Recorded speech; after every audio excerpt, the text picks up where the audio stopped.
Good afternoon, Internet. How you doing? It's your boy Elms for another video and another update on how things are going. Um, let's see. Well, I'm in the process of rebuilding my credit as we speak, trying to stabilize everything, making sure that I'm setting myself up for the next phase and all of the projects that I have.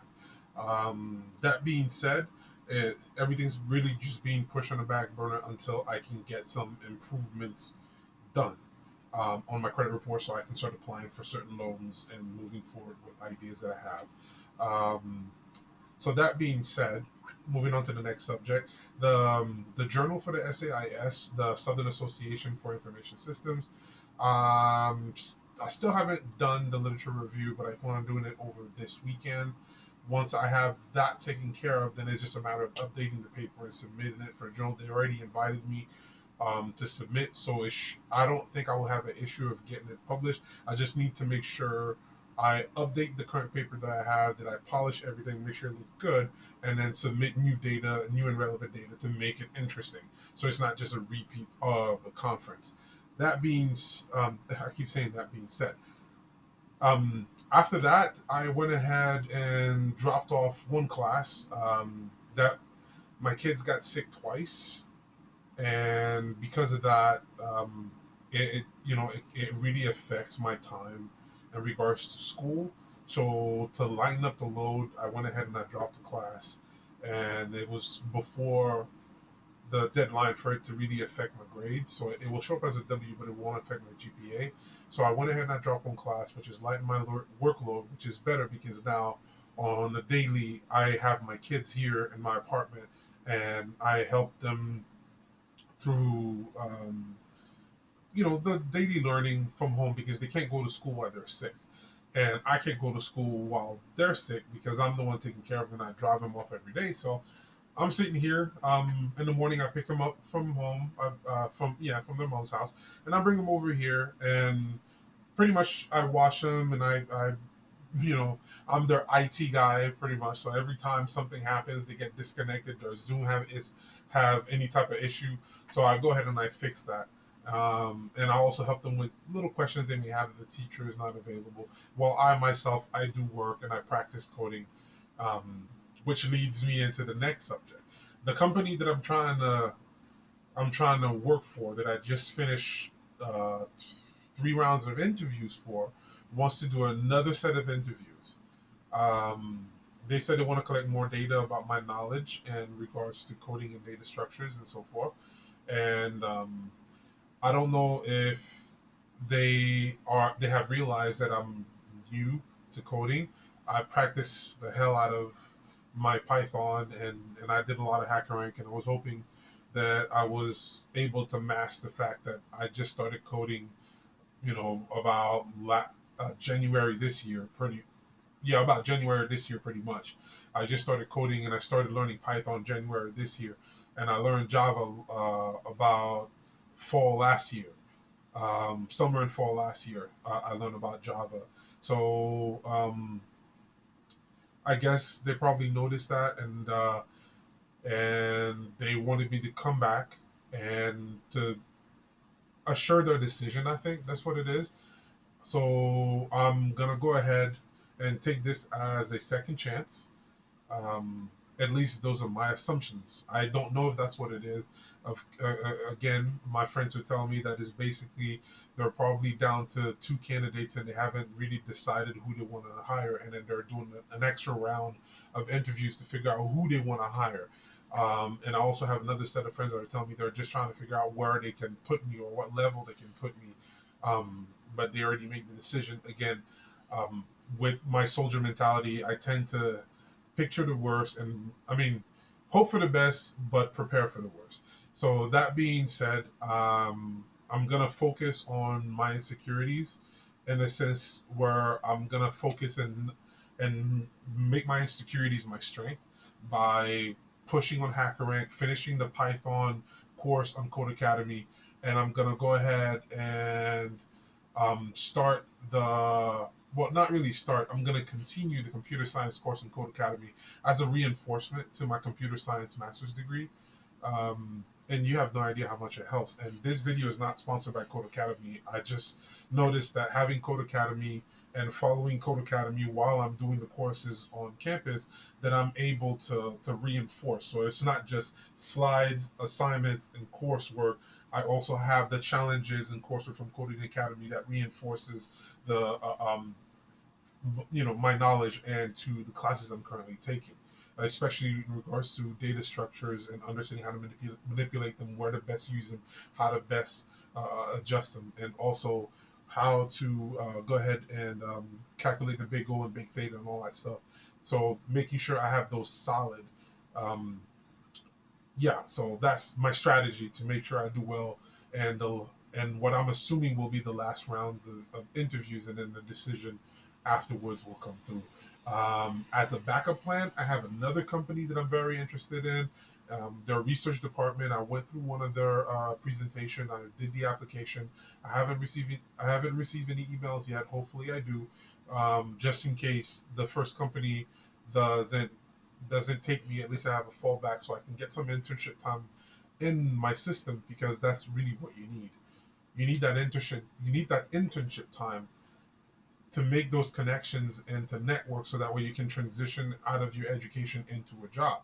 Because nowadays, no job wants to hire anybody that doesn't have prior experience, which is one of the main reasons why I'm doing the GRA work, which is why I'm joining as many projects as I can, and which is also why I'm trying to make every single project I have in class worthwhile, so that way it's either can be published, I can put it as, hey, I did this, and it's and these are the aggregate of my this is the aggregate of my experience, pretty much.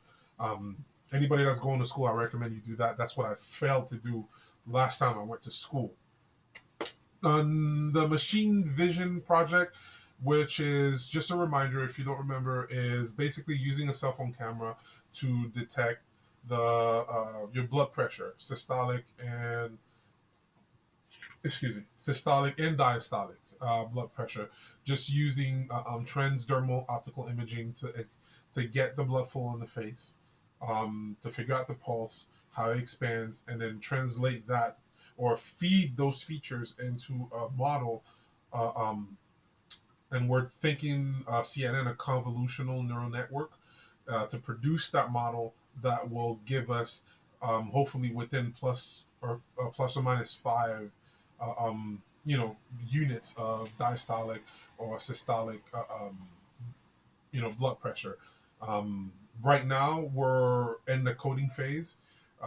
We already did a presentation in class already, which the professor approved. And next week, we have the first draft of the paper, because we are supposed to submit a paper. We have the first draft of the paper due um, next Tuesday. So yeah, so that's in progress also. So my teammate and I, we alternate. Sometimes he does the work, the coding, and then I work on the paper. And when he's stuck and it's my field of expertise, we swap, and then he works on the paper, and then I work on the code. And sometimes we both work on the code. Sometimes we both work on the paper. But right now, we're trying to cover as many territory as possible. So divide and conquer is the philosophy. Um, for the funding for the Brain Lab, again, we're still waiting. Decision is extended until November 4th, so we just gotta wait until they make a decision to figure out if we're gonna get the funding to get the new equipment. And if we do get the new equipment, then a lot of fun little experiment, which will be the next phase for the paper I'm publishing in the journal at the beginning of the video. I really would like to get to that phase, because I want to become an expert in translating brainwaves into intent. Um, that's really what I want to do. I want to get into that space, because I believe that will be the next phase. As the economy is getting harsher and we're pretty much stuck in our homes, virtual vacation, you know, would definitely help with people's mental health and stuff like that. So I believe that will be the next step in the market. The next boom in the market will be the virtual space, and also BCIs as well, birth to computer interfaces. Um, on a lighter note, Naomi Osaka and Kanye West went to Haiti. Um, I appreciate all the attention Haiti is getting right now from, I guess from from superstars, from people who have a platform, and that makes me happy because I would love for Haiti to be a hub of investments. It is a beautiful island. We have hot springs, waterfalls.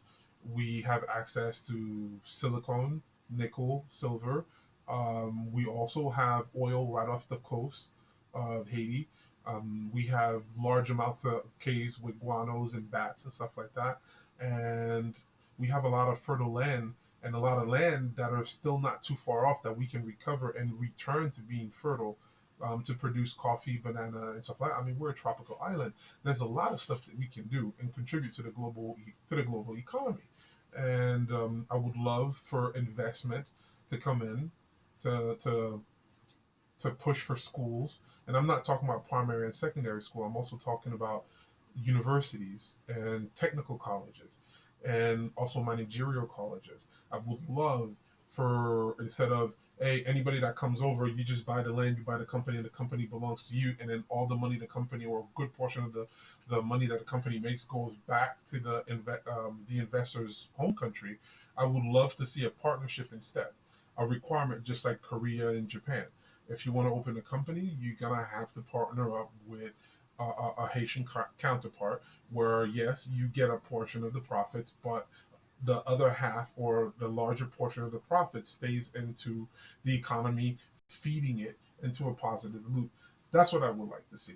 But again, this is all in the future. Haiti right now is a very dynamic place. At any given time, things can be smooth and butter, and then next thing you know, riots, people being hurt, kidnappings increase, and so forth. I can only pray. I'm not a politician, and I don't intend to be one. Nothing against politicians. I just don't want that evil. I just don't want that evil on me. I can only pray that the desire or the love for one's country is greater than the desire to fill your pockets, and good works get put into work, so that way we can elevate, the what I guess would be considered the lowest common denominator. It would be nice that the poorest person in any country to live a meaningful, decent life, where they can own an apartment without scratching their heads, where they can have savings in the bank, and when it's time for them to retire, they can retire with dignity. I, th- I think that should be the goal of every government. But again, that's just my opinion. Um, so I bought myself a whole bunch of equipment. Yes, I'm starting late. I like to make holiday mead, and this mead is going to be cinnamon and coffee, and yeah, cinnamon and coffee flavored. And I'm starting it late, and I intend to ferment it for about three 3 to 5 months, depending on how the flavor blooms inside the mead. And so I haven't started anything. I just got the equipment. I need to clean it. I need to make sure I refamiliarize myself with the steps. This has been 2 years I haven't done holiday mead. I need to refamiliarize myself with the steps and then get that started. Um, I might sell 2 bottles because I'm trying to produce 4 or 5, and I might sell 2 bottles, and then the rest I'll keep and then share with my family, and also keep one for me. I don't really like drinking alcohol, but mead seems to be the exception for me. So yeah, I'm I'm gonna make it fun. It's gonna be fun. It's gonna be fun. Um, on a positive note, I see potential for greatness. I see potential for us to move forward, so we can get to a type one civilization. I see it. There's a lot of key players out there that are actually trying to push us in in a futuristic direction, instead of keeping us dependent on fossil fuels. And I want to be part of that community, and I'm working my butt off to get there. Um, yeah, that's pretty much it. I hope you enjoy my content. And if you love what I'm doing, please go ahead and click the subscribe button below and click the bell icon I try to push a video once a week, and I appreciate all the love. Give me a thumbs up if you like it. Give me a thumbs down. Go ahead and put stuff in the comments. And I still got to work on that outro. Well, anywho, one love, one humanity, one planet, people. Let's work together. Diversity is a blessing, not a curse.